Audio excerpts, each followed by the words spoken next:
Good morning student. आरंभ academy के YouTube channel पर आप सभी का बहुत बहुत स्वागत है।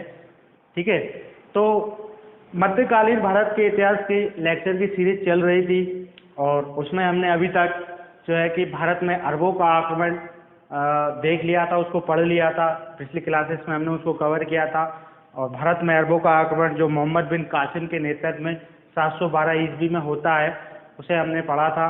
और आज का हमारा टॉपिक रहेगा भारत में तुर्कों का आक्रमण। अरबों की तरह यह भी विदेशी थे, ठीक है, यह भी एक मुस्लिम समुदाय से संबंधित व्यक्ति हुआ करते हैं, ये भी तुर्क। ठीक है, तो जैसा कि आपको पता है कि जब भारत में अरबों का आक्रमण हुआ तो अरबों का आक्रमण जो है कि भारत में एक सीमित क्षेत्र तक ही रहा, यानी उनके साम्राज्य का विस्तार नहीं हो पाया। और उनके साम्राज्य का विस्तार क्यों नहीं हो पाया? क्योंकि जिस समय अरब अपने साम्राज्य का विस्तार करते, ठीक उसी समय मोहम्मद बिन कासिम की मृत्यु हो गई और जो है कि आपका जो अरबी लोग थे वह केवल सिंध प्रांत तक ही, उनका जो साम्राज्य था वह सिंध प्रांत तक ही सीमित होकर रह गया। इस आधार पर हम कह सकते हैं कि भारत में जो है मुस्लिम शासन की जो शासन का जो वास्तविक संस्थापक कहलाएगा वह अरब नहीं कहलाएगा, वो कौन कहलाएगा? तुर्क कहलाएंगे। ठीक है, तो ये क्वेश्चन बनता है कहीं ना कहीं कि भारत में मुस्लिम सत्ता का वास्तविक जो संस्थापक है वह कौन है, अरब या तुर्क? तो वो तुर्क हैं, क्योंकि तुर्कों ने ही मुस्लिम साम्राज्य को आगे तक प्रसारित किया भारत में। ठीक है, और तुर्कों के आक्रमण के क्रम में हम देखेंगे कि भारत में जो है कि आपका महमूद गजनबी के नेतृत्व में तुर्क लोग क्या करते हैं, भारत में आक्रमण करते हैं। ठीक है, तो जैसा कि आपको पता है कि 712 ईस्वी का टाइम था जब अरबों ने आक्रमण किया था। ठीक है, और जब तुर्कों का आक्रमण हो रहा है तो लगभग ये 1000 ईस्वी के आसपास की घटना है। इन आगामी 300 वर्षों का जो टाइम पीरियड है, वो समय अंतराल है, उस समय अंतराल में आप किसी भी विदेशियों का आक्रमण भारत में नहीं देखोगे।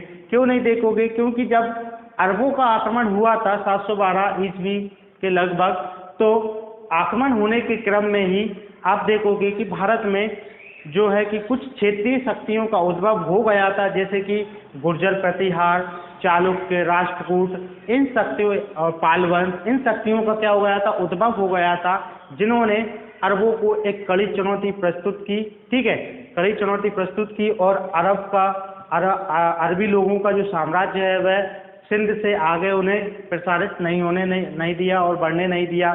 ठीक है, लेकिन हुआ क्या कि जैसे ही समय बीतता है और फिर से एक राजनीतिक विकेंद्रीकरण की स्थिति उत्पन्न होती है। जैसे कि राजनीतिक विकेंद्रीकरण का मतलब होता है कि क्षेत्रीय शक्तियां थी, उनकी जो सैनिक शक्ति थी, आर्थिक शक्ति थी, उनमें दुर्बलता आना, यानी उनमें कमी आना, और कहीं ना कहीं फिर जो है कि क्षेत्रीय शक्तियों का जो संघर्ष है, तनाव है, वह बढ़ जाना, जिसके परिणाम स्वरूप होगा क्या? होगा ये कि फिर से विदेशियों का जो दाव है वो भारत में लगेगा और उसी दाव के परिणाम स्वरूप भारत में तुर्कों का आक्रमण होता है। ठीक है, तो 1001 ईस्वी की ये घटना मानी जाती है। तो आइए हम इसको देखते हैं।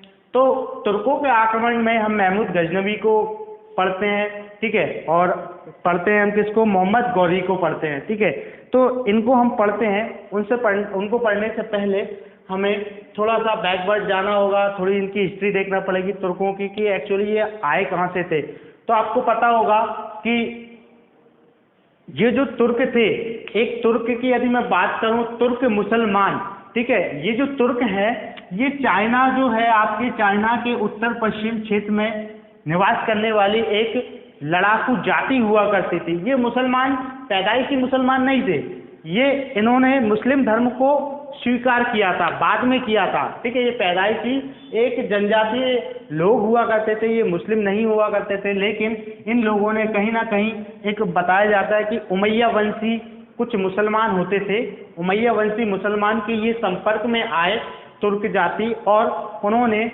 उनसे इस्लाम धर्म स्वीकार कर लिया। ठीक है, तो ये जो तुर्क है यहाँ से निकल के अलग अलग राज्यों के हिस्सों में फैल गए, जैसे कि ईरान, अफगानिस्तान और खुरासान वाले प्रांत में ये सभी लोग फैल गए। तो यहाँ पर ये निवास कर रहे थे, तो ये क्या कहलाने लगे, तुर्क मुसलमान कहलाने लगे। ठीक है, तो होता क्या है कि ईरान का, ये रहा आपका ईरान के राज्य क्षेत्र में एक नगर हुआ करता था, एक क्षेत्र हुआ करता था, छोटा सा क्षेत्र, उसको हम बोलते हैं बुखारा।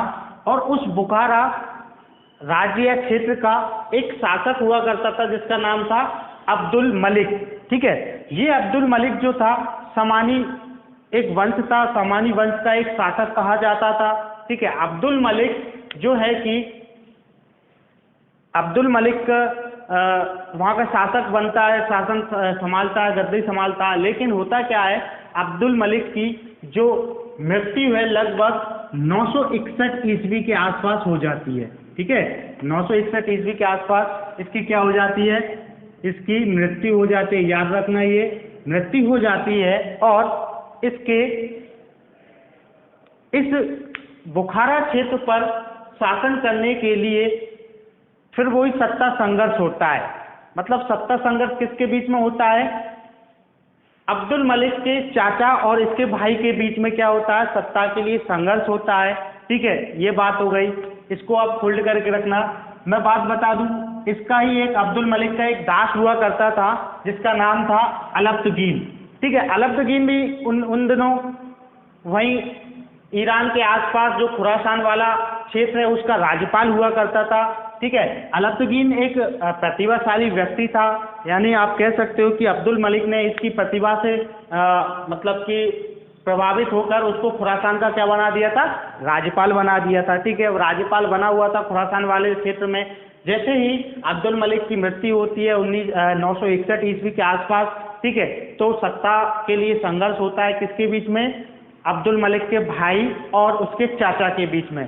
अब होता क्या है कि जो अलब्तगीन है, अलब्तगीन अब्दुल मलिक के चाचा का सपोर्ट करता है, उसका साथ देता है। लेकिन साथ देने के बाद भी जो है कि अब्दुल मलिक का भाई सत्ता प्राप्त करने में क्या होता है, कामयाब हो जाता है। ठीक है, अब सत्ता प्राप्त करने में वो कामयाब हो जाता है, तो अब अलब्तगीन को क्या डर लगता है कि कहीं ऐसा ना हो कि ये मुझे मृत्युदंड दे दे और मेरी जीवन लीला समाप्त कर दे। तो इसी डर की वजह से जो है कि अलब्तगीन अपने कुछ वफादार, यानी बताते हैं लगभग 1000 या 800 वफादार सैनिकों के साथ उस क्षेत्र यानी ईरान वाले क्षेत्र से पलायन करता है। पलायन करके ये कहाँ आ जाता है, आपका गजनी प्रांत में, यानी अफगानिस्तान का एक क्षेत्र होता है, यहाँ पर गजनी प्रांत यानी गजनी राज्य में ये प्रवेश कर जाता है। और वहाँ पर 962 ईस्वी में गजनी वंश, या इसको ही हम बोलते हैं यामिनी वंश, उसकी स्थापना करता है।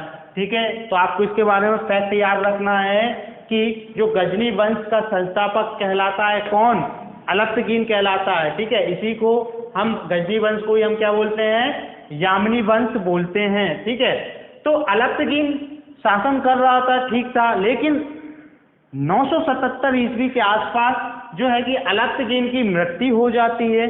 और मृत्यु होने के बाद जो उसका एक दास भी कहलाता था और उसका वो दामाद भी होता था, यानी सुबुक्तगीन अलब्तगीन का दास था, यानी दास की प्रतिभा से प्रभावित होकर सुबुक्तगीन को अलब्तगीन ने क्या अपना दामाद बना लिया। तो इस आधार पर ये दास भी था और दामाद भी था।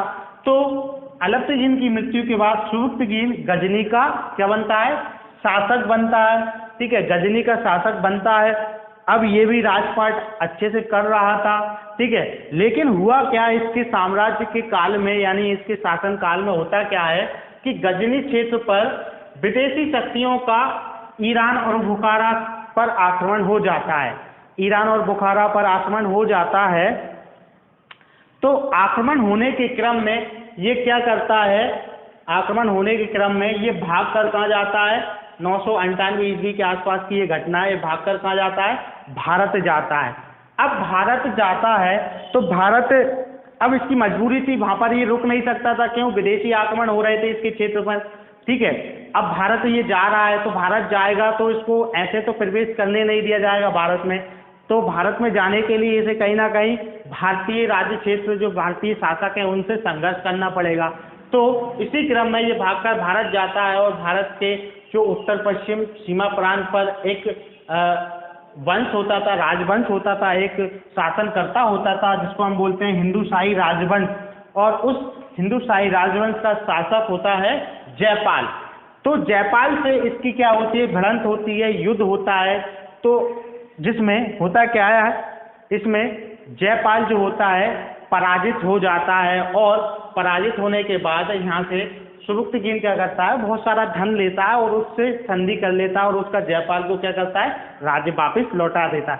तो इस आधार पर आपको ध्यान रखना है कि भारत पर आक्रमण करने वाला पहला तुर्क मुसलमान, भारत पर आक्रमण करने वाला पहला तुर्क मुसलमान कौन है आपका, ये है आपका सुबुक्तगीन, याद रखना, ठीक है। नहीं तो आप सोचो कि भारत पर आक्रमण करने वाला पहला महमूद गजनवी है, ये नहीं है, ठीक है। तो पहला तुर्क मुसलमान सुबुक्तगीन था। अब ठीक है, बात आपने आक्रमण कर दिया, कोई दिक्कत नहीं, आप भारत में प्रवेश कर गए, ठीक है, ये भी ठीक रहा आपकी बात। लेकिन क्या होता है कि सुबुक्तगीन की जब उम्र होने लगती है, तो उम्र होने के क्रम में इसके जो दो बेटे थे, एक महमूद था जिसे हम महमूद गजनवी बोलते हैं, एक महमूद था जो उसका बड़ा बेटा था, और एक इस्माइल था जो उसका छोटा बेटा था, ठीक है।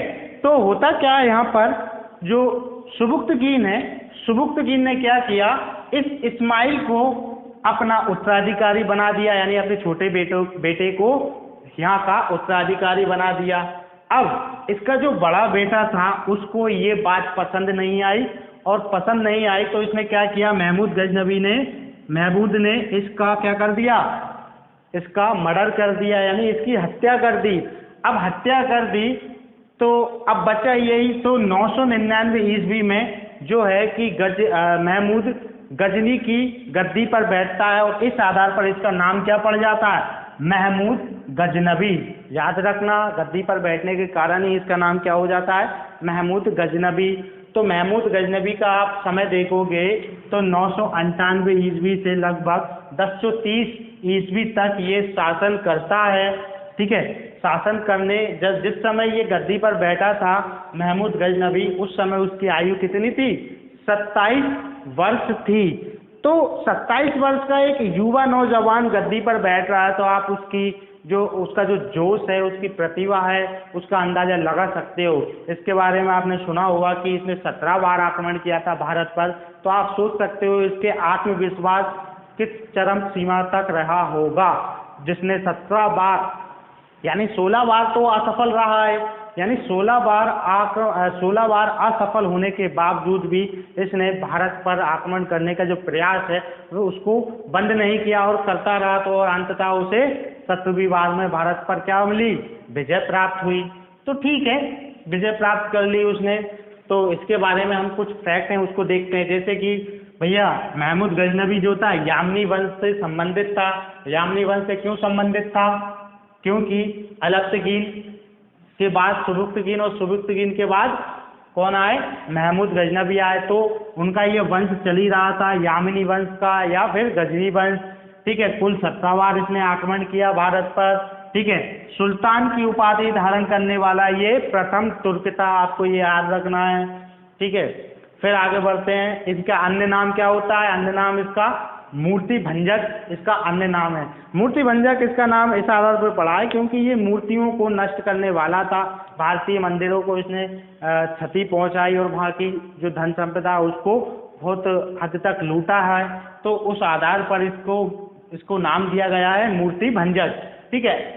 अब इसके आक्रमण की यदि बात करें तो इसके आक्रमण में जो अंतिम आक्रमण हमारे लिए इम्पोर्टेंट है, तो इसका जो अंतिम आक्रमण हुआ था वो 1027 ईस्वी में जाटों के विरुद्ध हुआ था, ठीक है। अब आक्रमण की यदि बात करते हैं तो इसने, आपको पता ही है कि सबसे पहले इसने आक्रमण कहाँ किया, हिंदूशाही राजवंश पर आक्रमण किया जिसका शासक था जयपाल, उसको पराजित किया, ठीक है। देन इसके बाद ये कहाँ जाता है, मुल्तान पर आक्रमण करता है, मुल्तान पर आक्रमण करता है। मुल्तान पर एक शासक हुआ करता था आनंदपाल, उसको पराजित करता है।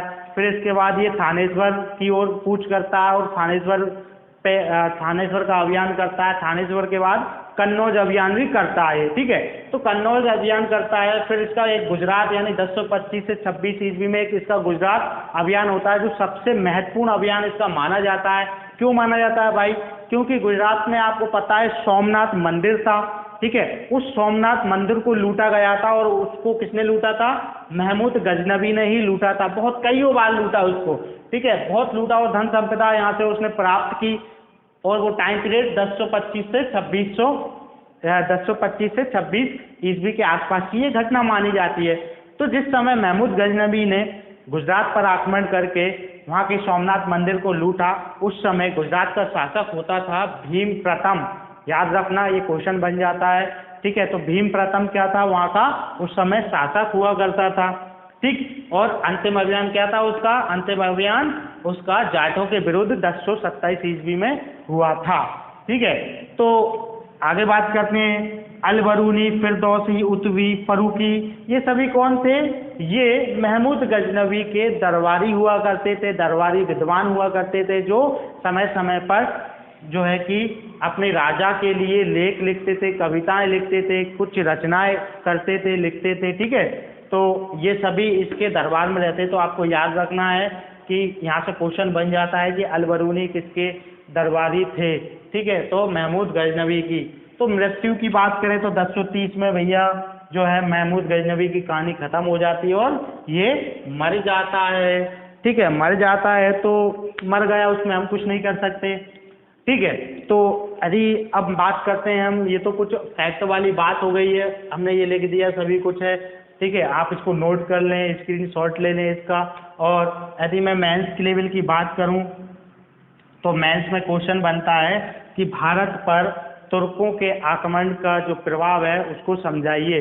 भारत पर तुर्कों के आक्रमण का क्या प्रभाव हुआ, उसे अपने शब्दों में लिखिए, 100 शब्दों में लिखिए, 150 में लिखिए, कुछ शब्द सीमा के साथ आपसे ये क्वेश्चन पूछा जाएगा। तो आप उसमें लिखना कि भैया अब हुआ क्या, जब तुर्कों का आक्रमण भारत पे हुआ और भारत के उत्तरी पश्चिमी सीमा प्रांत का एक हिंदू शाही राजवंश था, ठीक है, उसको पराजित कर दिया। मतलब जो उत्तर पश्चिम वाला जो क्षेत्र है, यानी जो पंजाब वाला क्षेत्र है, उसे हम पंजाब को हम क्या बोलते हैं? पंजाब को हम जो है भारत का सिंह द्वार भी बोलते हैं, ठीक है। और अब ये फैक्ट हो गया। दूसरा फैक्ट है, भारत के जो उत्तरी पश्चिमी सीमा प्रांत है, इसको हम भारत का प्रवेश द्वार भी कहते हैं, ठीक है, ये याद रखना है आपको। तो हिंदू शाही राजवंश को जब पराजित कर दिया तो यहाँ का जो उत्तर भारत की जो राजनीतिक स्थिति है वो कैसी हो गई? एक असुरक्षित हो गए। मतलब कि यहाँ पर सुरक्षा के लिए कोई कवच अब नहीं बचा, ठीक है। तो आप ये अपने आंसर में पुट कर सकते हो। दूसरी बात, जब भारत में महमूद गजनवी ने आक्रमण किया तो आक्रमण करने के दौरान भारत से जो अपार धन संपदा को लूटा और लूट लिया, तो भैया भारत की अर्थव्यवस्था कैसी हो गई? कमजोर हो गई, जर्जर हो गई, एकदम बिल्कुल बेकार अर्थव्यवस्था हो गई। लोग यहाँ पर भुखमरी से मरने लगे, और मतलब कि मुद्रा की कमी भी हो गई, सब कुछ हो गया यहाँ पर, ठीक है। फिर होगा क्या, जब मुस्लिम शासकों का यहाँ आगमन होगा और मुसलमान क्या करेंगे? अपनी सत्ता का संचालन करेंगे, मुस्लिमों का साम्राज्य स्थापित होगा, तो कहीं ना कहीं उनका एक उद्देश्य होगा कि उनके इस धर्म को दूर दूर तक हम फैलाएं, यानी भारत के कोने कोने तक इस्लाम धर्म को हम प्रसारित करें। तो उसी क्रम में होगा क्या कि जो अनेक हिंदू थे, भारतीय हिंदू थे, वो कहीं ना कहीं मुसलमान बन गए। अब वो मुसलमान चाहे लोभ या लालच के कारण बने हों या जोर जबरदस्ती करके उनका धर्म परिवर्तन कराया हो, कारण कुछ भी हो सकता है, लेकिन वास्तविकता क्या है कि भारत के जो हैं अनेक हिंदू वो मुसलमान बन गए थे। तो आपको ये प्रभाव समझाना है, ठीक है। फिर आपको प्रभाव में आपको एक और लाइन भी लिखना होगा कि भैया जब मुस्लिम संस्कृति का आगमन हो रहा है तो कहीं ना कहीं भारतीय संस्कृति और मुस्लिम संस्कृति का एक मिला जुला रूप आपको देखने को मिलेगा। नगरीय अर्थव्यवस्था यानी नगरीय शहरीकरण हुआ, नगरीकरण होने लगा, ये सभी चीज़ें आपको अपने आंसर में पुट करना पड़ेगा। और अपने स्व विवेक से आप और भी इसमें आंसर में लिख सकते हो। ऐसे कोई वो नहीं है कि मैंने जितने पॉइंट बताए सिर्फ उतना ही लिखना है। जितना आप वेरिएशन करोगे अपने आंसर में, ठीक है, जितने आप पॉइंट लिखोगे उतना ही आपको जो है कि एग्जामिनर नंबर देने में बिल्कुल भी संकोच नहीं करेगा। तो ठीक है, आज के लेक्चर में हम इतनी ही बात करेंगे। ठीक है, आगे के लेक्चर में हम बात करेंगे मोहम्मद गौरी पर बात करेंगे। ठीक है, जो है कि तुर्कों के आक्रमण का हम एक पार्ट हम ये कवर कर लिया हमने, पहला पार्ट। ठीक है, दूसरे पार्ट में हम देखेंगे मोहम्मद गौरी को पढ़ेंगे और उसके अभियान को देखेंगे। और लास्ट में बस इतना ही कहना है कि आप इस वीडियो को लाइक करें, शेयर करें और सब्सक्राइब करें और सभी मित्रों से इस चैनल को पोस्ट करवाएं। ठीक है, ताकि जो है कि हमारा चैनल उन स्टूडेंट तक पहुंच सके जो कहीं ना कहीं अध्ययन कार्य से वंचित रह जाते हैं। ओके, ठीक है, धन्यवाद, टाटा, बाय बाय।